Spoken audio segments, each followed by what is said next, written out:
Não, a tia aqui. Se fosse o Capitão Nascimento, tudo bem. Mas a vida real, realmente, eu É passo. outra Mas coisa. voltando ao que é o fundamental.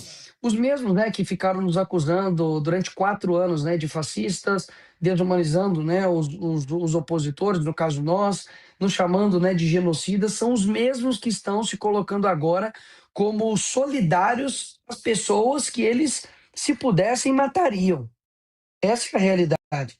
A ideologia da esquerda, no fim das contas, é para eliminar seus opositores, né? Não é à toa que tem vários influenciadores aí de esquerda que já pregaram isso abertamente, né? Em podcasts, em entrevistas, de que, olha, se for necessário a gente matar pela revolução, fazer o quê, né? Deve ser muito bom ser de esquerda nesse país, né? Porque você tem liberdade de expressão. Agora, se é de direita, aí você já arranjou um grande problema. Então, o primeiro passo é esse.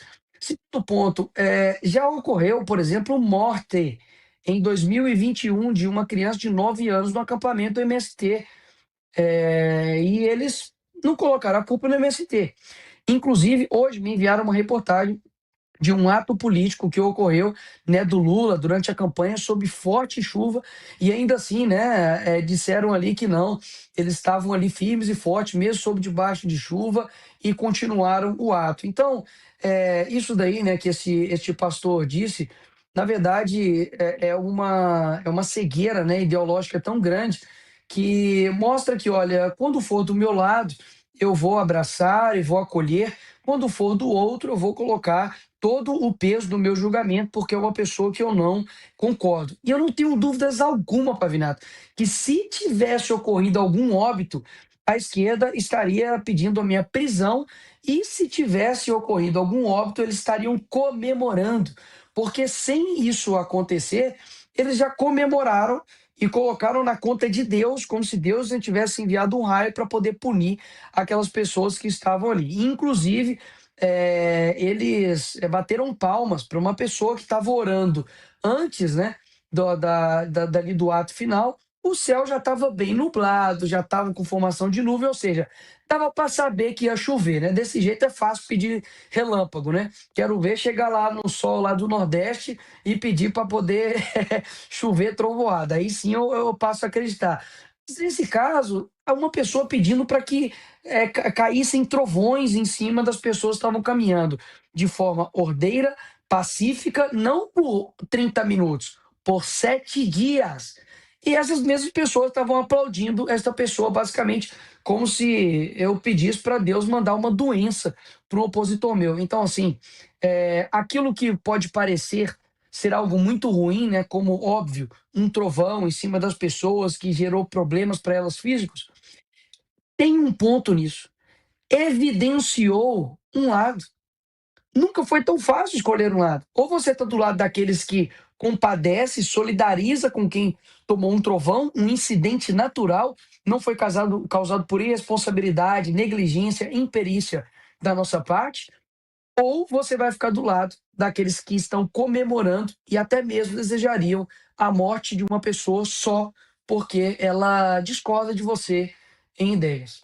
Sabe que o Nelson Rodrigues, né, para mim, o maior cronista, maior filósofo da vida brasileira, ele dizia lá atrás que o brasileiro, na verdade, ele falava isso do mineiro, né? Você é mineiro, você vai entender melhor. Ele falava o seguinte: o mineiro só é solidário no câncer. Aí depois parafrasearam o Nelson Rodrigues e falaram: o brasileiro só é solidário no câncer, ou seja, o brasileiro ele só não briga quando alguém está com câncer. Então todo mundo se compadece. E o que a gente viu nesse episódio é que a gente involuiu, né? O Brasil ele andou casas para trás, porque vendo esse episódio, a gente via abertamente pessoas de esquerda, as pessoas que se dizem do amor, antifascistas e aquela lenga-lenga toda, né, comemorando, né, do tipo bem feito, chamando de tontos e coisas do tipo. E muito reflete essa involução, esse regresso civilizatório do brasileiro, em especial a esses de esquerda que comemoraram a fatalidade que se abateu naturalmente sobre algumas pessoas, muito reflete a cobertura da imprensa. A gente sabe que a imprensa, a tradicional, a de massa, aquela que tem os maiores índices de audiência do mundo, porque são concessionárias e porque recebem dinheiro do governo, elas só deram atenção ao seu ato, que, repito aqui, foi comparado pelas duas mulheres mais inteligentes que eu já conheci na minha vida, a minha orientadora e a Glória Pérez. Uma a comparou à grandiosidade da marcha sobre Washington, de Martin Luther King, e a outra à marcha de Mahatma Gandhi. Essas emissoras, a exemplo da Globo, só foram enxergar o seu ato em razão da fatalidade do raio que caiu. A Rede Globo, ou SBT, ou a Rede TV, ou a Band, essas grandes emissoras procuraram falar com você ao longo da semana de caminhada? Foi só depois do raio? Como é que você sentiu essa cobertura da mídia de massa no Brasil? Olha, Metrópolis, Itatiaia, SBT, foram as únicas que de fato estiveram ali durante o percurso, né, da caminhada e não chegaram somente ali após eh, a questão do raio.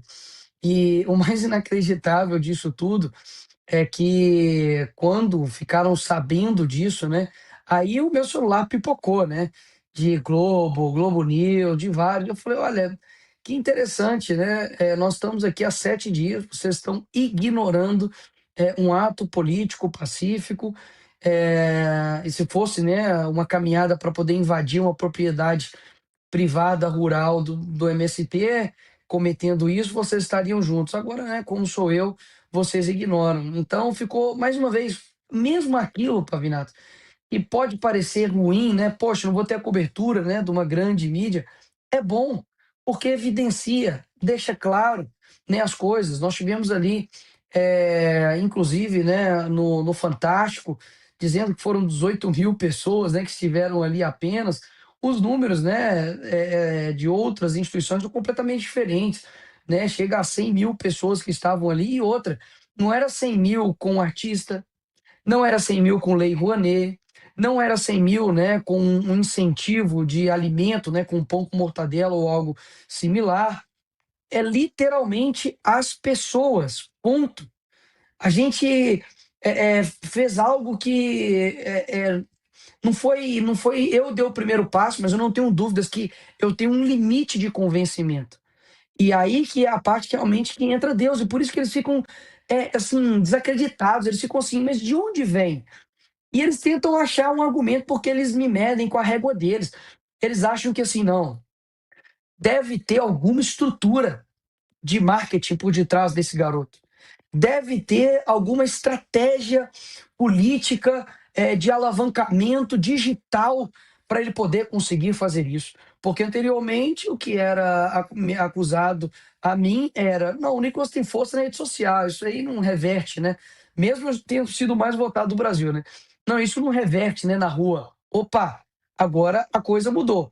Viu que sobre forte chuva, sobre trovão, sobre frio, as pessoas estavam ali num domingo, de forma que, enfim, eu nunca vi antes aquela situação ali em Brasília daquela forma.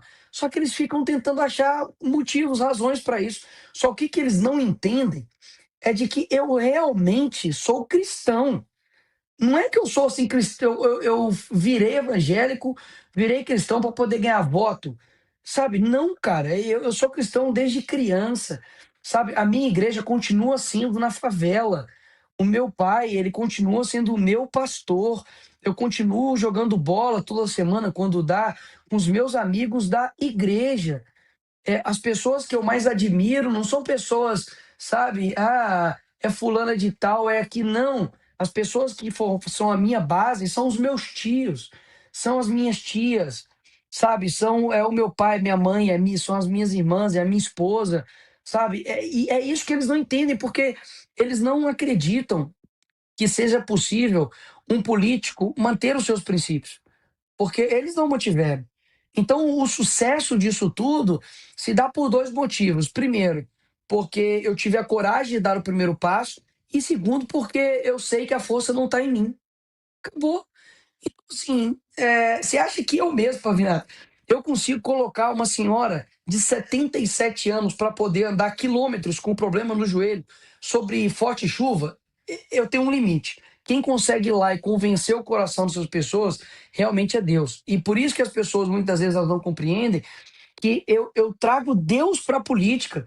Não é que eu estou aqui pegando a política e querendo colocar em cima do púlpito, pelo contrário. Se as pessoas acham que eu sou radical dentro da política, é porque elas não me viram dentro da igreja. Eu trato as pessoas que querem politizar o evangelho. Então são essas coisas que eles não acreditam, porque, enfim, o limite moral deles é bem baixinho.